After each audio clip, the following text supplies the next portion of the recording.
That's the challenge with businesses like this, is sort of the pipeline of people and managing those people. The thing that I absolutely love about a business like this, low CapEx. That's gotta be, I would think, one of the growth theses for this is if you step into this thing, it's got a great playbook and a great reputation, you just go to the next city over, right? Or the next county over, or the next state over, and you try to wiggle your way in. Full set Acquisitions Anonymous.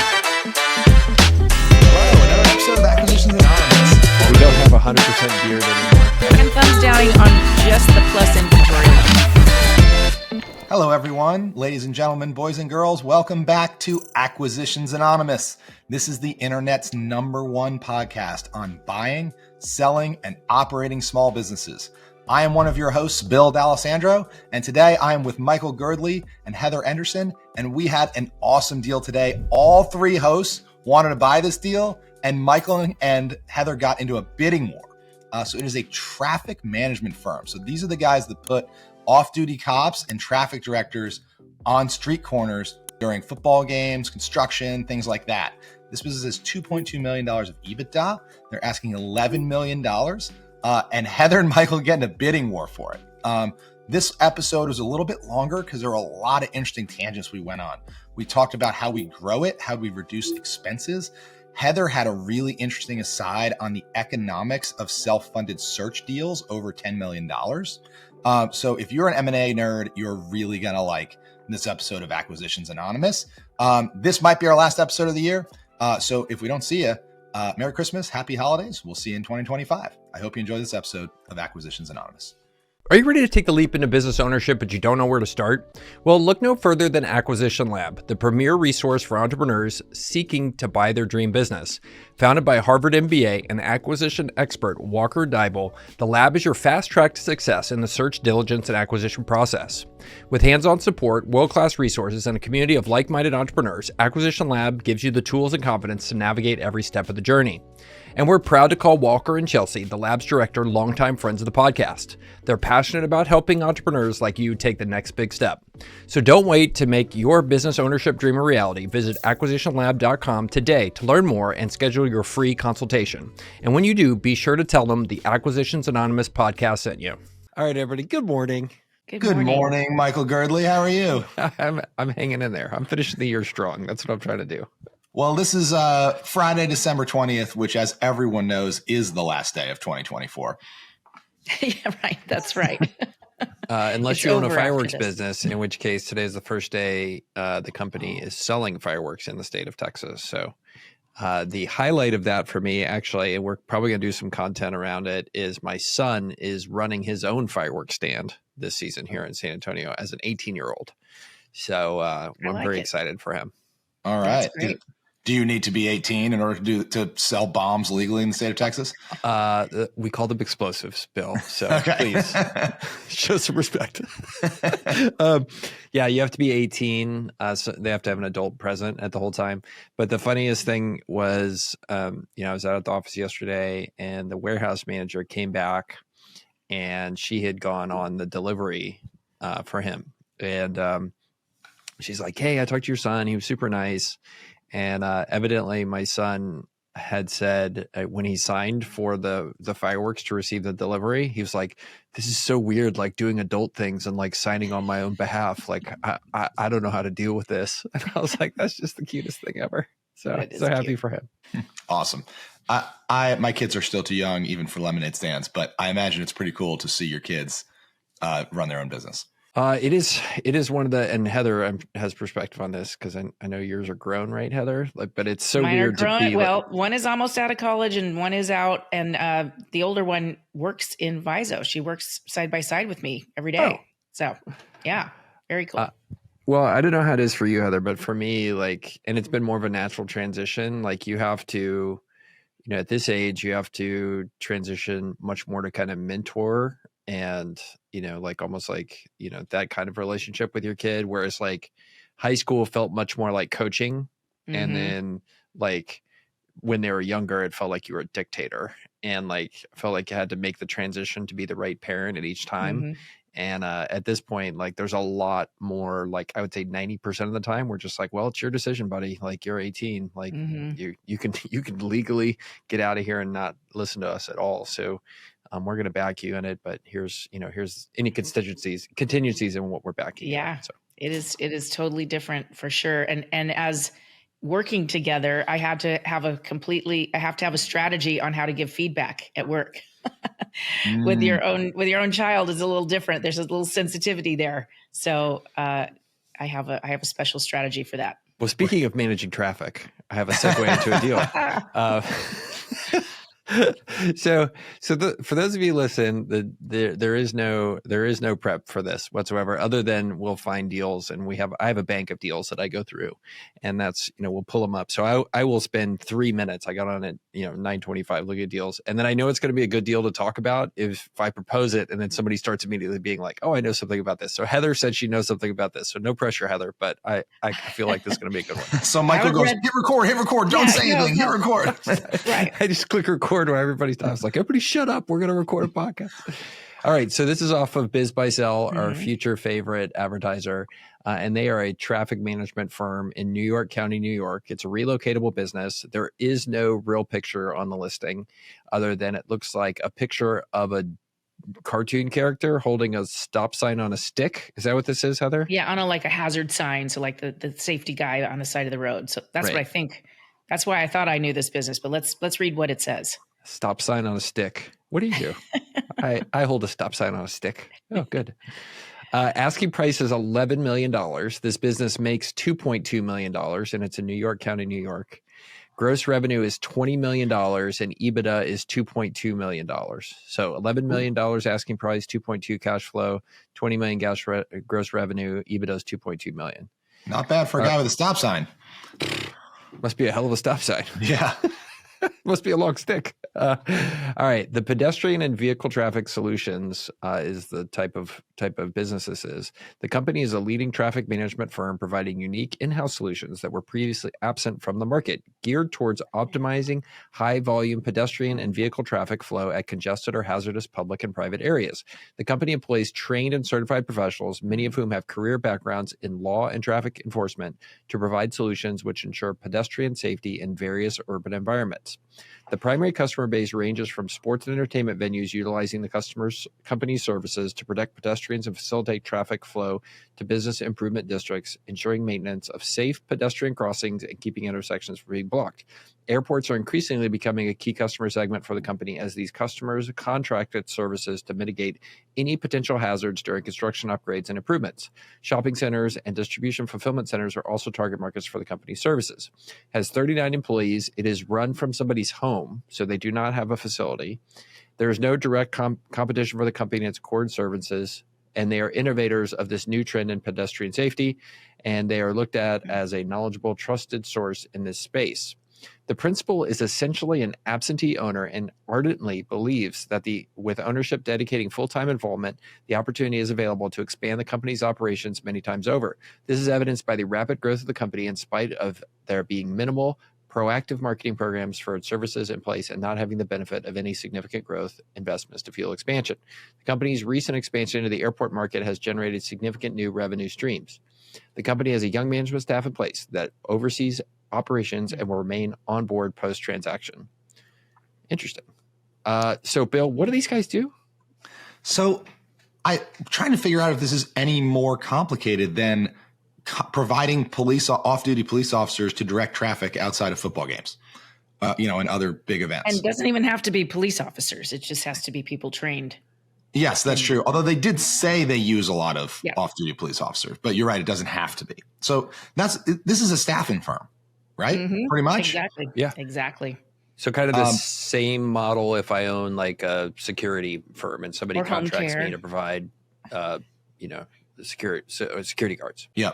So this is like, if you're take my local football team, Carolina Panthers, and you need off-duty police officers to direct traffic into parking lots and hold cars so a whole mass of pedestrians can cross the street and get into a stadium. Like, that's what these guys staff, right? Concerts, football games, parades downtown, whatever, a golf tournament, whatever it might be. If you got a lot of traffic, vehicle, and people, these are the guys directing it, right?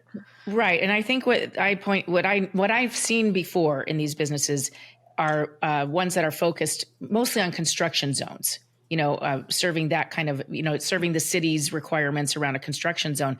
I do think this one's a little bit innovative, like they said, in that it sounds like they've got a pretty good size sales channel that's for these events or congested areas. And I think that's pretty attractive. That makes this business pretty attractive. A lot of repeating type events is a positive for something like this. So do we think they have recurring contracts per project contracts? Is it reoccurring? How do we think that actually works here? I always confuse recurring and reoccurring. Which is which? So recurring is like what you pay Salesforce. $89 a month per seat every month. That's recurring. Reoccurring is somebody comes back and buys from you on a regular basis in a pretty similar quantity, but it could be every month. It could be every 2 months. Contractually. Right. Mm-hmm. Yeah. So like, let's say you're a plumbing supply store and you have, special relationships with, 500 kind of core customers who buy from you every single month. That's reoccurring, but it could be up and down, that kind of thing. And then project-based is like your local general contractor who gets projects and that's it. One and done. Yep. So I imagine this is reoccurring and project-based. Like, I mean, if you're a concert venue or a construction firm or whatever, you just have your guys, your traffic guys. And whenever you need traffic guys, you just call them, right? You probably don't bid it out every single time. Right. So if you get to become the traffic guys for the local concert venue or a couple big local GCs that every time they do a commercial project, they bring you in, or the airport or whatever, I imagine it's pretty good. As long as you answer the phone, perform, deliver your guys with stop signs, you probably keep the deal. Yeah. When I have to imagine, like, let's say your Carolina Panthers thing, this gets really attractive if the Carolina Panthers venue has a contract with these guys, right? And, that's a way a lot of entertainment venues work, right? So like if you want to go book the San Antonio Convention Center here, you have to use their caterer, and that caterer gives fixed kind of prices and there's a fixed markup to it. And that's just how it works. And you have to use, and they also give a kickback to the venue for using it. So if these guys have weaseled their way into being one of those vendors, who's like the dedicated vendor or one or two or three vendors that are approved by these venues, like that's a pretty lucrative place to be in. Like the caterer who has that contract with the San Antonio Convention Center has a big ass fancy building on the east side of town and a bunch of Mercedes in front of it. Like that's a good. Yeah. Right. So however sticky the customers are, to the extent that you have contracts, really good on the revenue side. There's always a need for this. But as you pointed out, Bill, it's a staffing business. So the hard part is it's kind of the supply side, right? It's the people. It's and you have surge. You have times when you need a lot of people for big events, and then you don't need very many people. So that's the challenge with businesses like this, is sort of the pipeline of people and managing those people, because it can be, the staff can ebb and flow, but it can get to pretty large size. And this is low wage, usually, relatively. There's probably a few higher wage people that are the police officers that are off duty, that kind of thing. But there's a lot of other folks that are just holding flags and things like that along the route. And so it's relatively low wage. And that's usually the challenge in these businesses, is just keeping the supply of people available and managing them, making sure they're good. Well, I imagine that's one of the other nice things you're stepping into by buying a business like this is the Rolodex of all the people who have worked for you before and successfully showed up on time and not caused any issues, and so you've got hundreds and hundreds in the areas where you book these events. You basically just send an email and you go, we've got an event Saturday, who wants to make a few bucks? And I'm sure there's a calculation of yield and how many responses you get and how many people you show up. And, that's a little bit harder to bootstrap, just to start to cold start. So if you've got, on one hand, a lock on the demand because you've got some contracts, right? Or you're the most favored supplier, even if there's no contract. And then you've also got something that's kind of hard to replicate as far as a big database of supply. This can be hard to compete with. Yeah, I agree. So they have listed here. Business. I'm sorry to talk over you, Heather, but I had a question. Was your comment really good? I'll shut up. No, it was not. It was not good at all. just blink I twice rated if a I 3. need blink twice if I need to be quiet. So they have 39 employees and it's a $20 million top line business. Those 39 employees have to be the office staff, like the recruiters, the coordinators, the salespeople, the payroll folks, and all that kind of stuff. Right. These are not the folks. It does not seem like they have the folks who are actually doing the work of staffing these events on their payroll. Right. I agree. Yeah, you need hundreds. Mm-hmm. Yeah. And this is a business where I would, if I had a buyer looking at something like this, I would say, please do your insurance diligence early, because there can be workers' comp claims. This is somewhat of a dangerous job. You're out there in front of cars and at events where people might be drinking and all kinds of crazy stuff going on. So, you want to do your diligence. A trend I've noted, and I'm sure we all kind of are aware of it, insurance costs are going up across the board. And insurers seem to be taking the opportunity when a business changes ownership to use that opportunity to raise the rates maybe even more. And or a buyer comes in and realizes maybe the seller didn't have adequate coverage. And if I'm going to buy this business, I need better coverage. That's going to cost me more. Either way, I always look at something like this, and a lot of businesses, honestly. And I think in the back of my head, maybe EBITDA is going to shrink a little bit once we figure out how much the new buyer's insurance is going to cost. That's a great point, Heather. And I see that not just in these businesses, but I've seen that in lots of other businesses where a buyer comes in and goes, you don't have any insurance, metaphorically or literally. You don't have enough insurance, and I need more insurance, and that's going to cost me an extra whatever a year. Yeah. And then buyer goes for an EBITDA adjustment and tries to pay less. And you think, if you're sitting in the buyer seat, you go, this is completely reasonable. And if you're in the seller seat, you go, absolutely not. Like, just because your risk tolerance differs from mine, that's your problem. I'm not taking an adjustment for that. I can see this. I've seen this one get very contentious. Yeah, absolutely. That's why you push it up front. Anything that could kill a deal, you sort of want to size up a deal and say, what are the top 3 or 4 things that could kill this deal, and move that diligence to day 1 or day 2. So you can either kill it fast or, fix it, retrade it, whatever you have to do. So, you have a deal you can close. Yes, totally. But so insurance wise here, they do not have W-2s in the streets. Mm-hmm. So they probably have liability exposure, but they probably don't have workers' comp exposure. I wouldn't think. They probably have 1099s in the streets. Yeah. What you do have is to make sure that you're properly classifying everybody as 1099. You don't have 1099s who are going to make a claim that they're actually W-2s and then try to sue you, et cetera. So you want to be buttoned up that you really have real 1099s, not W-2s, but you don't have, I got hit by a car claim, but you probably have, ironically, the claim from the driver who hit them saying your employee dented my car. Yeah. Right? Probably. Sadly. Okay. I wanted to talk about the thing that I absolutely love about a business like this, low CapEx. Like a business like this, it's just so beautiful in terms of there's no, the dude's running it from his house. Everybody's remote.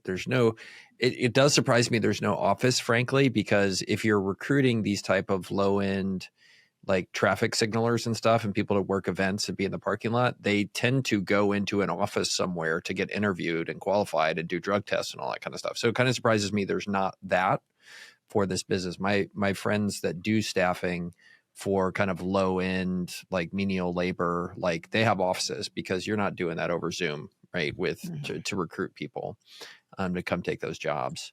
But like, that's the thing I just want to lay out here. Like, what's awesome about a business like this, it's not like if you want to grow at 50%, you have to drop another $5 million for more real estate, more equipment, any of that kind of stuff in here. Like at most you're buying cheap, vests and stuff out of China, right? To add 10 more folks, right, onto your roster and grow your thing. So I just wanted to give a commercial for how awesome that is. That is. And makes expansion really easy too. Right? If you're in a certain territory, geography, and you buy this business, and let's say it's all in the state of New York, and you want to expand into the state of Pennsylvania or something, you identify a geography and you just go. You don't need to buy a whole bunch of trucks. You don't need to buy a building, any machinery, all that, and you just go in there. So, I mean, that's got to be, I would think, one of the growth theses for this is if you step into this thing, it's got a great playbook and a great reputation, you just go to the next city over, right? Or the next county over, or the next state over, and you try to wiggle your way in. Yeah. So exactly. I'm an idiot from Texas, right? And I don't know the New York culture, though. I went to college close to there, so I got a vibe. I know the vibe, and I know it's not me. Like, can I own this business and succeed here if I'm not a New Jersey, New Jersey, New York, Connecticut native who understands this culture and how business gets done up there, right? Like you're dealing with all kind of political crap because there's a lot of public venues and airports and stuff. Yeah. Like, is this something that like a normal schmuck from Flyover America could own? Maybe, but I think you'd have to move there. Yeah. Right. Like, I mean, I'm convinced, Michael, you could do it, but probably not from San Antonio. Like you need to fly there, join the country, move there, join the country club, like donate to the right Rotary, and like be in the community. Even if you're not from the community, I think it really helps you to be there because I think these contracts, because it's not that differentiated a service, right? Like these contracts get handed out to the guy you know and like, and you trust to be there. Right. It's a relationship business at the end of the day on the demand side. And I do think that's a good point, Michael, because lenders, banks are always trying to assess if a buyer is the right person, and relocating is a risk. If you already live in a community, that's considered, relatively low risk. If you have to relocate, it's higher risk. And I think, in the back of everyone's mind, it's like, where are you coming from and where are you moving to? What's the culture difference? I think that is a factor here, potentially. Now, unless we're totally wrong, like if we get the book on this guy's in New York and all the gigs are in Pennsylvania or in North Carolina or whatever, then I like it even more. Yeah. Right. Because that means you can expand into other states that you don't live in. True. So there's a funny Twitter interaction I thought about you guys when I had it, which is over the past couple of years, I've met a ton of successful searchers in San Antonio. Like there's a ton of like 35-year-old guys who bought businesses and have turned out really well, right? And like they set out to do a search fund, they made it happen, and they bought a business here, they live here, they're very happy, and they're killing it. And then you start to talk to folks and hear anecdotal things on social media from people that are trying to buy businesses in Austin, and they're like, it's so crowded. Everybody moved here and wants to live in Austin and buy a business here.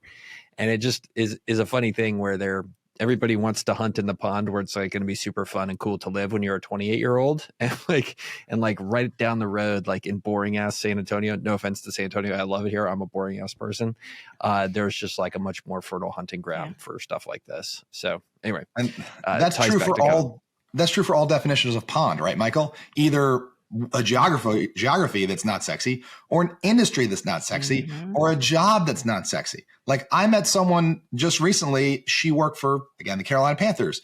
She was making 50% of what she'd be making in the identical function at a quote unquote real company, because everyone wants to work for an NFL team. Yep. Right. It's sexy. And so they pay an experience, not dollars. So if you're willing to do the unsexy job, business model, city, it can work out much better. I know people that have worked for and are associated with the Spurs here in San Antonio. And unless you're on the coaching staff or you're playing on the court, they pay bupkis. Like it's horrible. Just like what you're talking about. The folks that like do the dancing at halftime and stuff like that. They get nothing. Like sometimes literally, right? Yeah. They're volunteer. It's just to say you have it on your resume. Yep. Yeah. Well, and then the thing is even crazier when they go to you like as a vendor. Like if you try to work with an NFL team or a sports team, they come to you and like, let's say you have a piece of software. They will come to you and say, congratulations, you get to sell to us. And we want you to pay for the privilege to do it. Like literally. You are the official HR management software of the Carolina Panthers. They'll be like, we need to buy HR management software. We're the Carolina Panthers. Our price is negative $1 million a year. Like literally, that's what we'll pay you. Yes. Okay. So back to this business, I have another investment thesis for this business. So we've got 39 people in an office, basically metaphorically directing traffic, and an unknown number of 1099s in the streets, literally directing traffic, right? If all 39 of those people are home-based in the United States, there is a major arbitrage opportunity here. Oh, yes. Because if you have 39, and this is true of any business, but this one reminds me of it, right? If you got almost 40 W-2 Americans at full American freight with full American benefits, and all they do is are on the phone and metaphorically direct traffic all day, those people need to not be in the United States.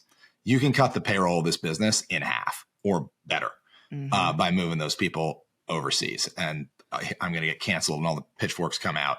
But like those are 40 jobs that from a business perspective here don't need to be in the United States. Mm-hmm. Yeah, I have a client in the freight brokerage business, and that is their playbook. They bought, I think they're on their fourth acquisition, and the playbook is to take the office staff that's basically doing something similar to this, a lot of phone contact, and move them to, in their case, I think it's Colombia. Medellin is where their hub of their overseas talent is. But really good point. Yeah, there's a lot of businesses like that. Did I ever tell you about my visit to Medellin where we discovered how all these small fuel hauling trucking companies work? Did I ever tell you about this? No. So one time, I was on the board of a company and I was like, yeah, I'll help you. Like, we're going to go to Latin America and start to look at where we're going to nearshore talent. Like, let's go visit all these cool places. So I'm like, free food, speak Spanish. Like, let's go do this. So I go down with them and like, we're going and we go visit Mexican places. We go visit Colombia. So we go down to Medellin and so like super cool. Best weather in the whole world. It's the San Diego of Latin America. Like it's got amazing. They call it the city of the eternal spring because the weather is that good. It's sunny and beautiful every single day, and it rains for about 5 minutes every day at 5 p.m. That's their weather every single day. So anyway, that's my commercial for Medellin. But so it's become a huge tech offshoring hub. And so they take us, the local kind of economic development folks, they take us to this building, and it's a high-rise building, and they take us up to this floor and they start walking us through it. And I'm looking at the whiteboards and I'm like, I realize what they're doing here. It is the back office and admin and accounting and marketing and sales for every small-sized fuel hauling company in the United States. So like imagine those big tanker trucks that are moving fuel around. If you're a small regional version of that, there's like 15 or 20 of those around the country. Like these guys had managed to get the BPO, like the business process offshoring for all of those businesses. And they were running that for every single one of those businesses out of a giant floor in Medellin with English speaking workers. They're booking fuel trucks to and from fuel deliveries, basically. Booking fuel trucks, like making sure compliance happens, getting people paid, verifying tickets of drop off and pickup, like doing accounts receivable. They were doing everything. And here's the funniest part. It was mostly not Colombians. It was Venezuelans. In Colombia. In Colombia, because everybody's left Venezuela because there's no economy whatsoever. So they've all ended up in Medellin or Bogota and places like that. But big chunks of the workforce were all Venezuelans. All Venezuelans. Crazy. Amazing. Yeah. So we have Americans in our business. We also have South Americans in our business, or South of Americans, because we use Mexicans as well. And they are just some of the best employees. I love our Americans, but I love our South Americans too. Mm-hmm. Like they speak great English. They're on our same time zones.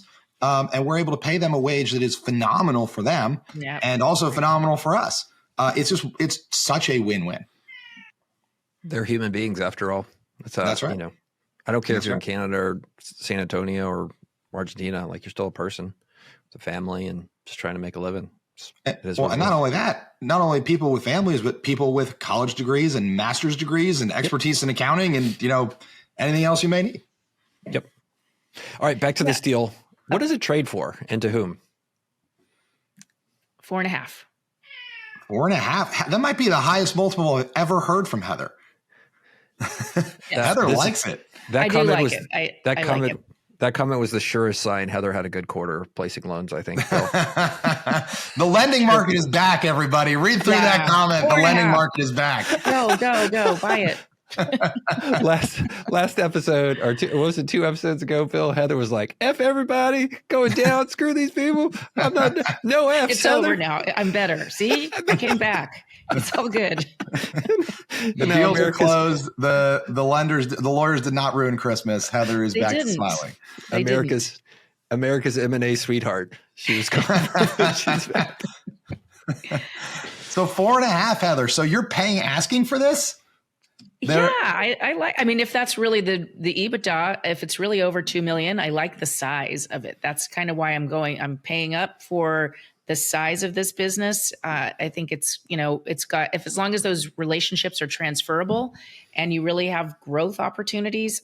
Yeah. 4.5. I like it. Yeah. So Heather's paying 10 million, asking's 11, but Heather's coming in strong at 10 million, 4.5 times. Yep.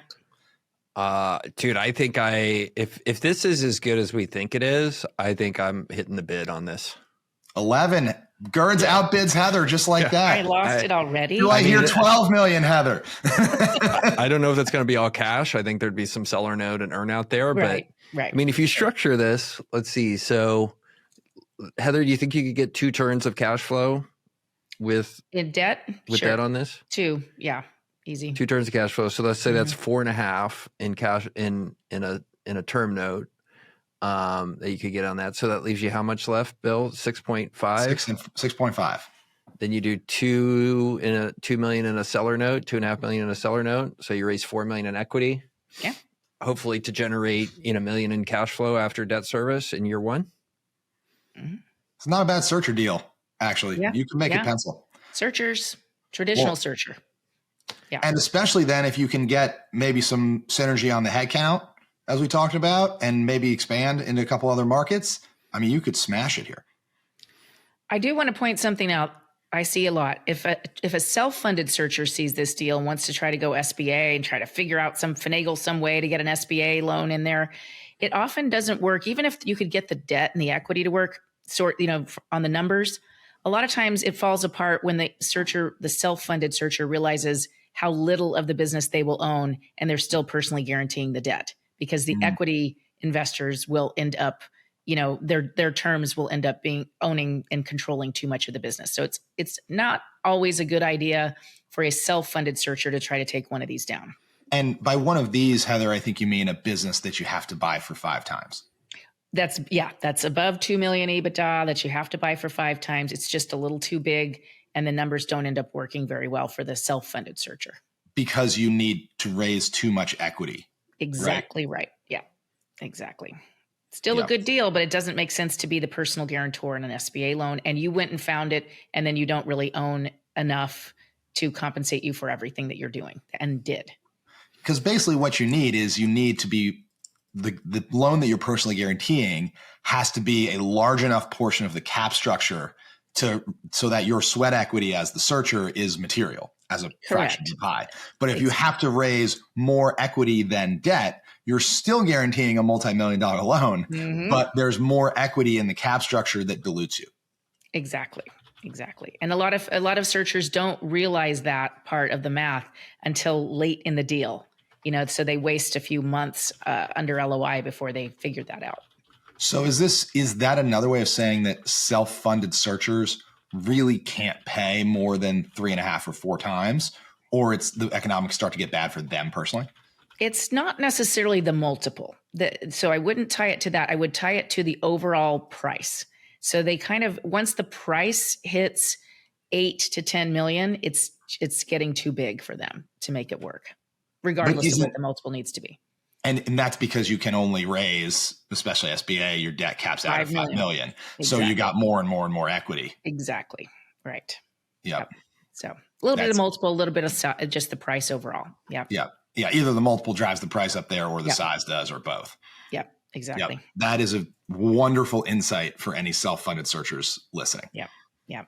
That's why you guys pay so much to listen to this podcast. That's right. But that's what this is why we have the no man's land. This is why there's really good deals in this size range, but they can only be financed a certain way to make sense. Mm-hmm. Yeah, I still think that is one of the most mind-boggling inefficiencies of the entire M&A market, is that these businesses between $5 and $15 million can be amazing businesses, and they're just really hard to transact. Exactly. So this is a capital pad deal, right? Like this is totally down the... This is right over home plate for capital pad, I would think. Yeah. Yep. Yeah, absolutely. Because I mean, this is a searcher who's got to get paired with investors and come up with a little bit of creative deal structure. This is perfect for capital pad. Such a good idea. Totally should have had that idea. Yes, that's a good idea. I hope Travis crushes it. That should be their tagline. Capital Pad, solving the no man's land for small business acquisitions. There you go.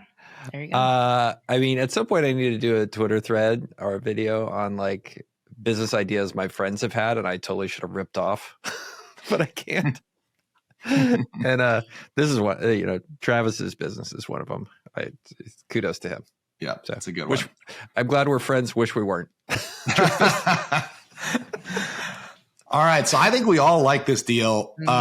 Heather's coming in at 10. Gurley's hitting the bid at 11. I'm staying out of this. I don't want to bid against you guys, but I do like it. I do like it. You know what I'm stoked about? I'm stoked we finishing the year on a deal that we would actually want to do, because we haven't seen that many. That's right. I mean, it's been a long time since that one farm. That's the thing. If you're a casual M&A observer, you think, oh, I'll buy a business. You look at a couple and then you buy one. And if you've been a long time listener to this pod, we're going on 350 to 400 episodes now. I would say deals like this, where one of the hosts says, I'm hitting the bid, is less than 10%. Yeah, for sure. Maybe less than 5%. You just got to kiss a lot of frogs when you're looking to buy a business. That's right. Cool. All right, everybody, do our team a favor and please sign up for our newsletter and just open it. You don't have to read it. Just open it every week and then close it, and it'll make them feel good. It's the best Christmas gift you could give the staff that produces this whole podcast. So we just show up and YOLO our way through episodes. Please do that. Go to akuanon.com and sign up. It'll make us happy. All right. See everybody next week.